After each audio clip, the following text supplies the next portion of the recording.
And if you have a habit of applying makeup, make sure you remove the makeup before you go to bed. And if you have too much of oil secretion, switch your makeup products from cream based to more light powder based, or more easier spreadable compact base would be a good alternative. So in spite of following the skincare routine, you still see enlarged pores.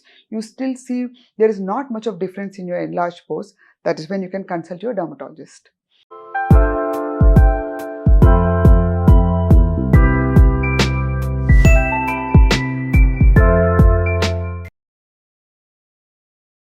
Hello everyone, I am Dr. Keerthana Kalva. I am a Chief Aesthetic Dermatologist at Inform Clinic. So today we are going to discuss about open pores. So what is this open pore? Is it normal? Do all of us have open pores?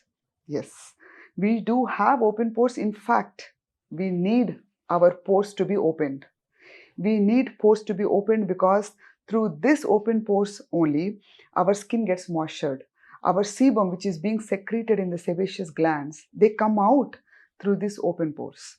So having open pores is normal.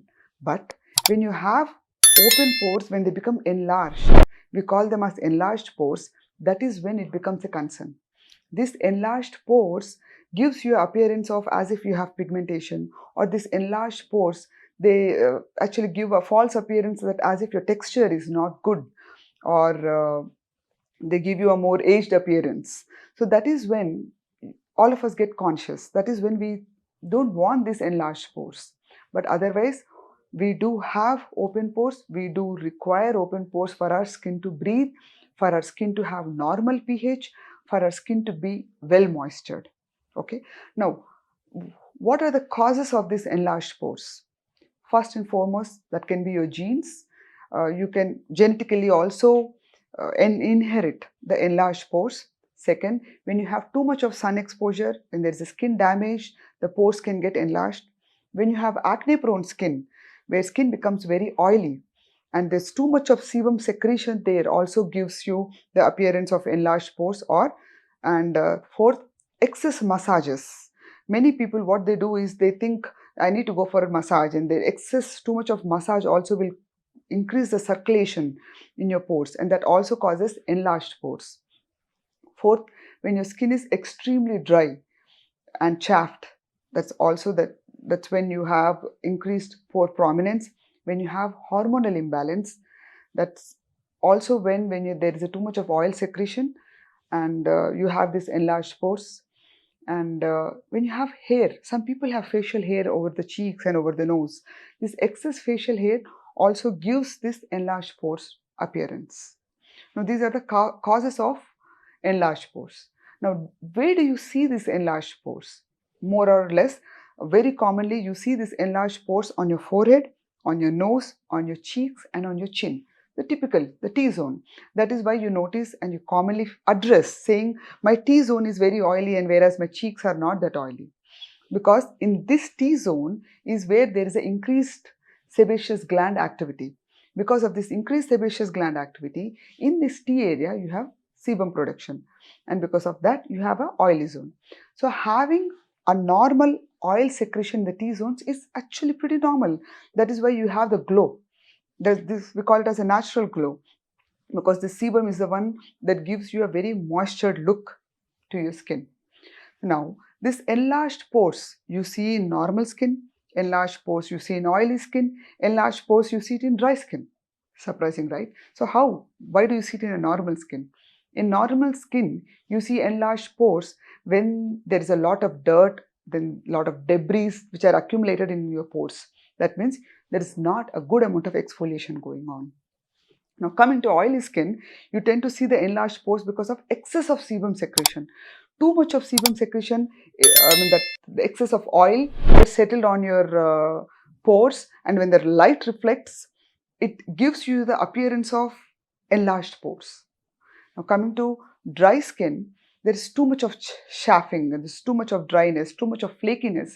So what happens? Your pores do not retain its normal skin texture. The skin is chapped. So the pore, which is otherwise actually normal in size, gives you an appearance of that increased enlarged appearance is what it gives. Now, how do you maintain these enlarged pores? How do you ensure that you do not have prominence of these enlarged pores? A good proactive skin care is what you require. A good proactive skin care helps you prevent enlarged pores and also helps you maintain enlarged pores. So, what is this proactive skin regime which you require? First and foremost, make sure you always apply sunscreen before stepping out. Second, make sure you use the right kind of face wash. If it is oily, go to salicylic acid based face washes, and if it is dry, make sure you use a oatmeal complex without fragrance. Third, make sure you also exfoliate your skin properly. So you can exfoliate your skin in two types. One by using chemical exfoliation, that is using your retinol, your AHA, BHA based acids. And coming to physical exfoliation, you do that with your scrubs. So you can go with the combination of your chemical exfoliation and physical exfoliation based on the type of your skin. Weekly once based on the weather, like if it is summer, you can go weekly once, and if it is winter, you can go once in 15 days. So this exfoliation helps in improving your cell turnover. This cell turnover gives you a balance of your pH, gives you a balance of the moisture, gives you a good shine and texture to your skin. So the other thing is making sure you use moisturizer. Based on your skin type, either you can go with a gel-based moisturizer or little ceramide-based moisturizer to balance the pH and also to give you a good moisturizer to your skin. Fourth, if you have any hormonal imbalance, you can also get that rectified. Yeah. And if you have a habit of applying makeup, make sure you remove the makeup before you go to bed. And if you have too much of oil secretion, switch your makeup products from cream based to more light powder based or more easier spreadable compact base would be a good alternative. So in spite of following the skincare routine, you still see enlarged pores. You still see there is not much of difference in your enlarged pores. That is when you can consult your dermatologist. Your dermatologist is going to see much deeper into your skin. They are going to see the severity of your open pores or the severity of your enlarged pores. They are going to look into the type of skin you have. How severe are your enlarged pores? Your lifestyle, if you have any hormonal disturbance, and your skincare routine.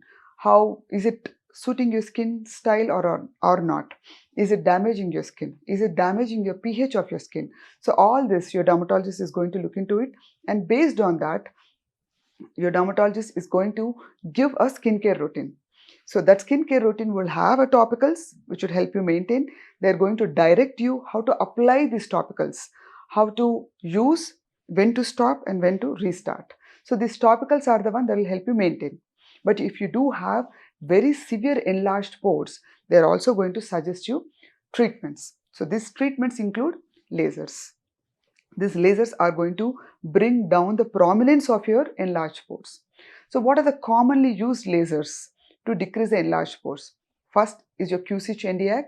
QC-Chandiac also helps in improving your collagen and elastin. The second most famous treatment is ablative lasers, that's erbium YAG. Erbium YAG also helps in improving your collagen, elastin. It helps in bringing the textural changes on top of your skin, and it helps in bringing down the prominence. Third is erbium glass, which is pretty good. It goes much deeper.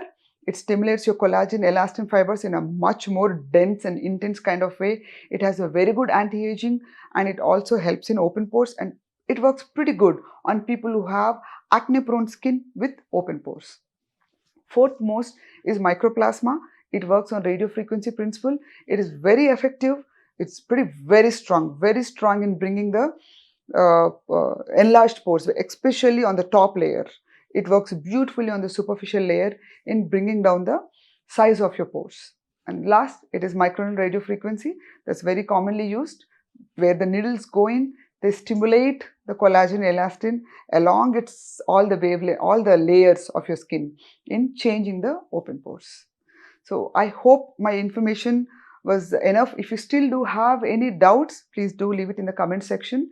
And if you do like our channel, if you do like my information, definitely please subscribe to our channels. We will come back with newer information. We will come back with breaking the myths, what you often think are open pores and which are or not. So yeah, please do subscribe to our channel. Thank you.